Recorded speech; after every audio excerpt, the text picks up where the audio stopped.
kayaknya aku udah jauh banget dari Allah, aku udah jauh banget gitu. Aku mikir yang dulunya pesantren, setiap hari tuh bisa berapa kali baca Quran, sholat udah pernah kelewat, dan aku ngeliat sekarang kayak gini gitu.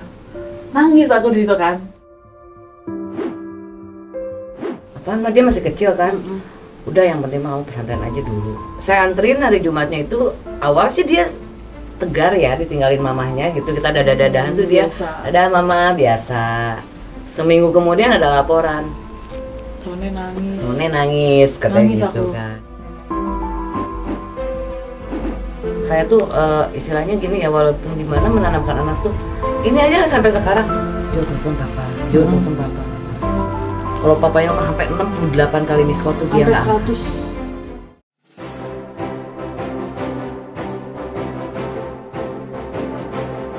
100. Mau hadiah jutaan rupiah atau grand prize umroh gratis?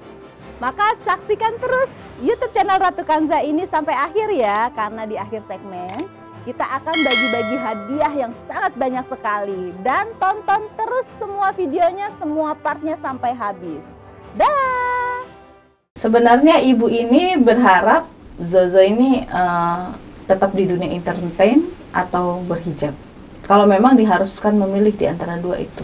Kalau saya lebih sekarang ini, untuk saat ini dan selanjutnya saya lebih tidak melarang untuk berhenti di entertain, tapi tetap ingin memakai hijab.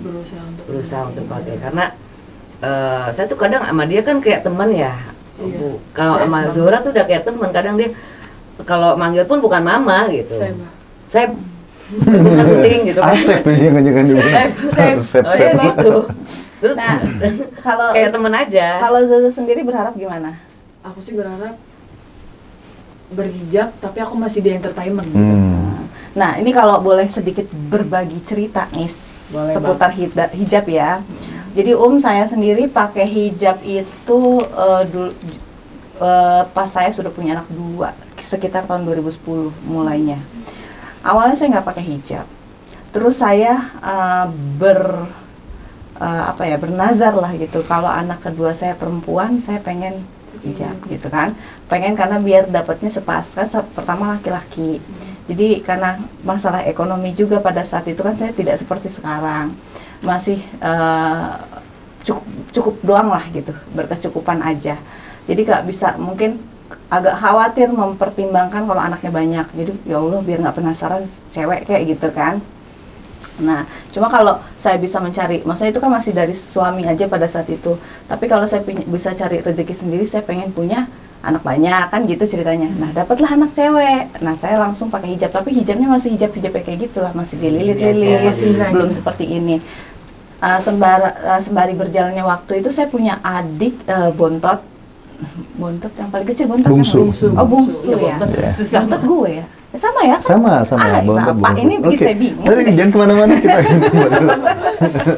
Nah, saya punya adik ya. Yang paling kecil ini waktu itu kelas 1 SMA Jadi dia nggak pakai hijab juga. Tapi pas dia masuk ke Rohis ya kan, dia itu dapat dengerin ceramah yang menyatakan entah hadis, entah emang ada ayatnya, pokoknya isinya seperti ini.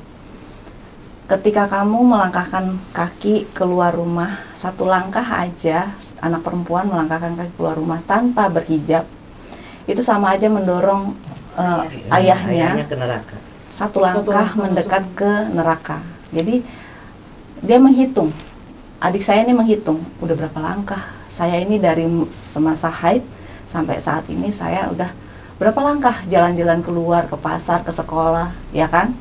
Dari situ, Mah, Ulfa boleh nggak pakai hijab? Nah, Ulfa di situ karena memang kita keterbatasan ekonomi juga, jadi adik saya tuh agak ketakutan waktu minta hijabnya. Takutnya mama saya nggak punya uang.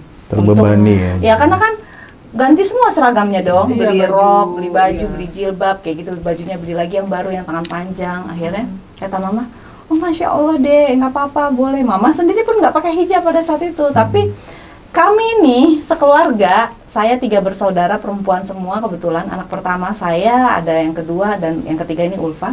Nah, saya sama adik yang kedua saya namanya Silvi itu jadi malu sendiri, termasuk sama mama, melihat adik kita yang duluan pakai jilbabnya gitu kan. Terus akhirnya kita pertama dia pakai hijab biasa juga, masih yang segi 4 gitu, yang anak sekolah pada umumnya lah gitu. Oh Masya Allah ya punya adik kayak gitu, jadi malu gitu loh Kak Miki.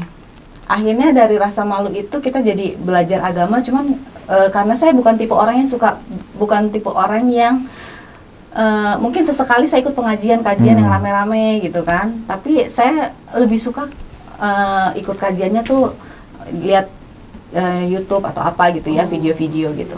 Nah, dapat hidayah lah dari lihat sosial media, lihat apa ceramah-ceramah ustadz di sosial media dan lain sebagainya. Nah, akhirnya lama-lama adik saya ini kok jadi pakai hijabnya lebar sampai ya seperti yang saya pakai ini kan, sampai sebetis. Saya pertama-tama ngeliat tuh saya ngetawain sebenarnya.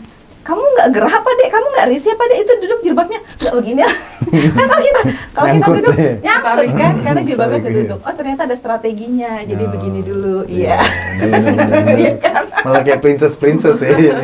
Iya. Jadi akhirnya itu yang membuat malu gitu. Jadi tergerak hati. Nah itulah yang kata orang sebut itulah hidayah namanya ya Umi ya. Nah Zora sendiri itu gimana? Adakah tergerak hati? Kan sebenarnya ketika kita melihat hal-hal seperti itu tuh itu sebenarnya yang disebut hidayah ya. Ketika terketuk hati kita, ketika apa yang kita lihat depan mata itu membuat kita jadi memikir sejenak aja, itu udah disebut hidayah. Aduh ternyata begini ya, kalau gua nggak begini gimana ya? Itu baru cuma sekedar mikir aja, belum memutuskan saya akan hijrah. Itu udah termasuk hidayah tuh. Allah udah menggerakkan hati kita berarti itu. Kalau Zozo gimana? Jadi aku lagi nongkrong nih sama teman aku. Aku lagi nongkrong, terus ternyata dia ibaratnya ilmu pengetahuan itu banyak banget gitu. Aku nanya-nanya lah sama dia, cuman aku nggak cerita sama dia latar belakang aku pernah pesantren gitu. Karena aku merasa malu aja, oh lu pesantrenan, karena kan takutnya ada yang rasi gitu, ini anak pesantrenan kayak gini, ada yang ngejudge ya. Ada yang ngejudge gitu, akhirnya aku menutupi kalau aku tuh pernah pesantren dulunya. Akhirnya aku ngobrol sama dia, ngobrol sharing, ya kita ngobrol tentang takwa, iman gitu. Nah dari situ aku langsung, entah kenapa pada suasana lagi rame di tempat nongkrong, hati aku langsung kesentuh, kayak ya Allah, kayaknya aku udah jauh banget dari Allah, aku udah jauh banget gitu. Aku mikir yang dulunya pesantren, setiap hari tuh bisa berapa kali baca Quran, sholat udah pernah kelewat, dan aku ngeliat sekarang kayak gini gitu. Nangis aku di situ kan.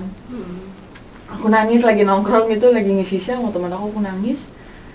Lu kenapa Zio? Nggak apa-apa. Ke WC, aku di WC, entah kenapa aku nggak bisa nahan nangis, bener-bener nggak berhenti nangisnya. Di situ aku mutusin buat, ya Allah harus mulai dari mana ya? Oh mulai dari situ aku perbaiki sholat aku. Dari situ aku perbaiki sholat. Nah sampai saat ini aku masih memperbaiki sholat aku gitu, step by step gitu. Karena kalau dari hijab, ya mungkin insya Allah secepatnya bakal aku percepat lagi gitu. Dan pada saat itulah keadaan aku lagi nongkrong, ibaratnya di tempat nongkrong rame gitu kan, ada orang yang rokok atau ada orang yang apa gitu. Di situ aku lagi ngobrol sama teman aku, hati aku tersentuh langsung sakit gitu, kayak sakit hati banget gitu. Kenapa ya Umi? Kayak aku sakit hati, aku kayak ya Allah lu gini banget sih terhadap gitu. Diri sendiri. Iya terhadap diri sendiri, dan aku kayak ya Allah aku udah jauh banget sama Allah, ini aku udah jauh banget gitu. Punten, Zozo punya kawan nggak? Teman? Selama ini temannya siapa? Teman dekat apa gitu? Aku kalau teman dekat sih enggak sih, aku orangnya enggak terlalu ini sih, aku enggak ada teman dekat. Berteman dengan siapa aja? Kalau berteman supel artinya temannya ketika nongkrong itu. Iya. Jadi kalau sekiranya aku harus berdua sama dia kemana pun, aku enggak ada sih Umi. Nyeri haid aku hilang dan badan aku itu makin seger, makin enak buat aktivitas sehari-hari. Pokoknya enak deh, enteng aja badan aku rasanya. Dan buat kalian yang masih suka ngerasa nyeri haid, kalian wajib coba pil ini, pil Majakanza. Jadi dia menslok sana menslok sini Iya. sama kayak saya. Ya artinya selama di perjalanan hidup Zozo, misalkan apakah di pesantren atau apa, ada nggak teman di mana Zozo mungkin bisa cerita curhat dengan apa yang dirasakan? Ada sih, cuman ya itu udah lost contact gitu sih Umi. Udah lost contact gitu. Paling aku ada ceritanya yang aku ngobrol sama dia itu cowok. Tapi Zozo sendiri selama di pesantren itu ngerasa menikmati apa terpaksa sih? Awal aku terpaksa, kayak tertekan banget, kayak harus ngafalin tuntutan ya ngafalin hadis arba'in sampai berapa lembar, berapa hadis, Umi ngafalin surah ini juz ini. Dan ketika itu Zozo usianya kelas Masih SD. 4 SD ya. Ditambah aku sekolah juga kan pas SD. Jadi ya Allah pusing banget. Dan ketika sampai kepada keputusan Zozo harus masuk pesantren itu mendadak ya Bu ya? mendadak. Kalau Memutuskan mendadak hari sih Selasa, kan? enggak ya. Jadi ke rencana dari saya dan mengungkapkannya itu memang mendadak. Iya ya, artinya ke Zozonya. Ya Zozonya Hari Selasa ngomong, Kamis Selasanya aku berangkat. ngomong Jo, pesantren ya. Apaan mah dia masih kecil kan. Udah yang penting mau pesantren aja dulu. Saya anterin hari Jumatnya itu awal sih dia tegar ya ditinggalin mamahnya gitu. Kita dadahan tuh dia Biasa. ada mama biasa. Kebetulan kiainya juga kan temen dulu gitu. Jadi agak akrab lah. Ji kalau ada apa-apa gitu laporan aja ya. Ma Teteh iya. Seminggu kemudian ada laporan. Sone nangis katanya Nangis gitu aku. kan. Iya. Kan aku manggil dia Sone gitu kan nama di rumah. Sone nangis kenapa? Kangen katanya sama mama. Sengaja aku nggak tengok-tengok. Oh. Langsung Setelah 3 bulan nggak ditengok. 3 bulan kemudian baru aku lihat dia. Karena memang sama Zozo memang aku paling deket terus. Dan aku selalu ngasih tahu anak-anak tuh mendidik anak tuh jangan nganggap ini cuma sekedar ibunya aja. Jadi jangan segan. Jadi jangan segan gitu. Anggap ini musuh. Terkadang kita jadi musuh, Iya. jadi sahabat, jadi teman Berantem. gitu. Jadi ada apa-apa sama anak tuh selalu cerita. Tapi Zo, kalau misalkan ketika kemudian diantar ke pesantren, ada nggak perasaan kok aku kok diginiin gitu? Nggak ada sih, Enggak ya? Nggak ada. Jadi Akhirnya kayak nerima ya. Kesininya Iya. dia sendiri yang minta pulang. Dan aku kayak ngobrol kan di pesantren sama teman-teman kan banyak tuh. Jadi punya banyak teman ya. Iya, dan mereka ngerasa kayak gue dibuang sama keluarga gue. But I don't feel that gitu. Aku nggak ngerasa kayak gitu kok. Aku malah bersyukur. Alhamdulillah gue pesantren gue bisa ngaji gitu. Mau berpikir gue dibuang, toh dibuang mereka masih, maksudnya ibaratnya masih tanggung jawab, Masih care, ngejenguk ya. gitu kan. Yang penting kan namanya orang tua pasti pengen ngasih yang terbaik sama anaknya gitu. Aku mikir jadi aku menikmati sama sampai berjalan 4 tahun, aku pindah pesantren lagi, aku pesantren jadi total pesantren itu sebenarnya 9 tahun. Kamu ada rasa benci nggak ke papa kamu Ada. sampai sekarang? Sakit hati, jadi kayak ibaratnya kecewa. Aku dulu benci banget sama papa. Pas papa pulang, pas papa samperin pulang aku tuh, pas papa pulang tuh papa samperin aku ke pesantren kan. Aku lagi jalan nih, aku lagi jalan, ini mobil mama sama papa nih dari belakang aku nengok, mama, ya aku seneng banget mama, gitu kan, aku meluk mama, terus ada abang aku, terus papa aku turun, aku ngomong apa-apa, situ aku langsung kayak, ngapain gitu. Tapi Aku tahu udah itu nggak ngarep- papa. Tahu itu papa, aku nggak ngarep papa pulang, pada saat itu aku emang lagi benci-bencinya gitu, kayak, ngapain pulang gitu. Bencinya karena papa meninggalkan waktu itu. Iya, papa ninggalin, terus apa ya, apa sih, nggak ada kabar gitu. Dan aku selama aku tanpa papa, aku sekolah ngeliat teman-teman aku ada bapaknya, sedangkan aku seorang diri gitu kan, kayak ngeliat orang sama papanya jalan-jalan kemana, hidup enak gitu. Apalagi di usia aku yang masih SD, belum bisa berpikir dewasa dan belum bisa bersyukur gitu dengan keadaan aku yang pada saat itu. Kayak aku sirik ngeliat orang pakai mobil gitu kan, anak SD mah gitu kan, kayak ada papanya, lagi di pesantren dijenguk, ada papanya, ada mamanya, kumpul harmonis, sedangkan Kehilangan gue sosok ayah ya Bu. Iya. Semua bener-bener anak-anak itu kehilangan jadi, banget. Situ aku bener-bener kehilangan banget. apalagi yang paling kecil tuh saya tuh istilahnya gini ya, walaupun gimana menanamkan anak tuh ini aja sampai sekarang, Jo telepon papa, Jo telepon papa, harus. Kalau papanya sampai 68 kali miss call tuh dia Sampai nggak angkat. 100 kali nelfon papa. Masih berani dia sama papanya tuh nggak diangkat. Kadang aku yang bilang ngingetin telepon, kalau papa angkat tuh telepon. Tapi dia sekali telepon nggak diangkat, aku kadang kan mulai nih. Aku giniin aja mulai nih. Iya mama ibu negara, dia suka bercanda kan gitu. Pulang. Bentar, jangan pakai alasan. Skema alasan anak-anak apa sih? Hujan nih, panas nih, Aku tuh bentar jarang nih pulang gitu kalau kan. dia main. Kalau aku jadi kadang gini, dia main, kalau udah lewat dari jam 8 malam jangan pulang. Tapi waktu kecil Zo deket nggak sama bapak? Deket banget. Waktu Oh, masih Deket banget, ya, makanya di aku bawah. kayak sedih banget kan TK. Aku TK kemana sama ya, papa iya, kan, TK. terus masih ada sedikit ingatan lah waktu aku masa TK itu. Belum amnesia ya? Belum. Saya deket banget Artinya sama punya papa. kenangan indah sama papa ya? Iya, dan sometimes aku marah nih sama papa, misalnya di telepon nih Umi. Aku marah sama papa, papa gini, karena papa berpikirnya, pikiran aku tuh belum seluas saat ini gitu. Papa tuh berpikir aku tuh masih childish, aku masih harus diatur gitu. Sedangkan aku udah ngelatih banyak rintangan dan bener-bener banyak without you. Sekarang gitu. walaupun Papa udah di sana masih suka komunikasi. masih Ada komunikasi baru. Nah, komunikasi. Zoh, kamu sekarang punya pasangan nggak? Pasangan maksudnya pacar. Pacar. Ada pacar sih. Cuma nggak pacaran sih, paling kayak suka-suka gitu. Deket ya. Suka doang sih. Tanggapan dia gimana? Wow, dia benar-benar dia tahu semua sih, kayak aku cerita masalah keluarga aku, apa sih perjalanan hidup aku dari dulu, support banget sih, banget, dan dia yang nguatin aku di mana aku kayak aku berantem sama mama aku berantem sama mama apa emang aku curhat aku berantem sama mama, aku berantem sama papa, aku cerita sama dia itu, dia yang nguatin aku kayak tenang, aku juga gini, karena dia juga sama posisinya kayak broken juga gitu. Karena kamu pasti bisa gitu, jadi kayak nge-support gitu sih. Cuman nggak pacaran, paling kayak temen suka doang. Boleh nanya nggak Zo? Kan ini kan entertainment ya Bu ya. Ya artinya saya sebenarnya tadi mau nanya, apa perasaan Ibu pertama kali mungkin melihat anak ya jadi syuting dan kemudian hijab yang biasanya dia pakai kemudian hilang gitu. Kalau pas awal itu kan memang itu Sedih.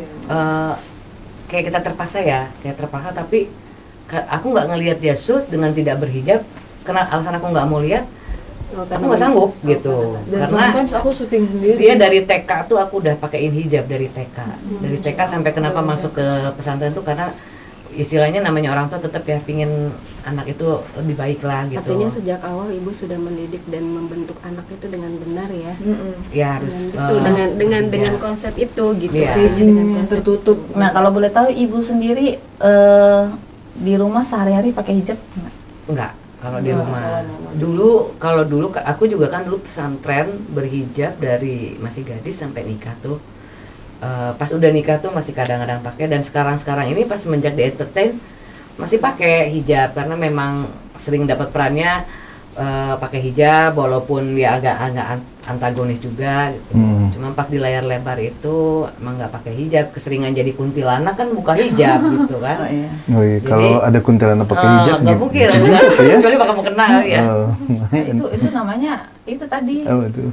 Kalau pakai jilbab itu tadi apa dia bilang? Falak. Falak, iya, falak. Benar. Sampai Bener ya? make up kuntilanak pakai hijab ya, falak bener. Iya, kalau aku Syar'i ya. kadang-kadang. Syar'i. Kalau Zozo tuh kalau keluar sih dia pakai. Dia pakai hoodie, pakai kerudung, cuma asal kelihatan neneknya aja pakai hijab. Dia cuma Umi kadang aku kalau di luar. Kalau di luar aku tahu dia suka dibuka karena lihat SG-nya dia kan aku ada suka dilepas pakai dan hijab. Kadang mau komen, ngait di mana tuh kerudung gitu. Umuran mana gitu kan. Kalau nggak pernah terlalu gini, Zo lu harus pakai jilbab lagi, Zo. Nggak mau terlalu menekan. Mampu pakai, kalau belum mampu mencoba, udah gitu aja. Ya sebab Zo kan sekarang udah dewasa Yes. ya. Ketika kemudian memutuskan sesuatu itu betul-betul harus dari kesadaran. Iya. Zo, Memang, gimana, Mayit? iya. Jadi gini Bu, yang saya tahu nih ya, kalau misalkan kita kan ketika kita anak-anak dibesarkan dengan kondisi kasih sayang kedua orang tua lengkap gitu ya. Ibu itu mungkin lebih kepada membentuk kecerdasan anak.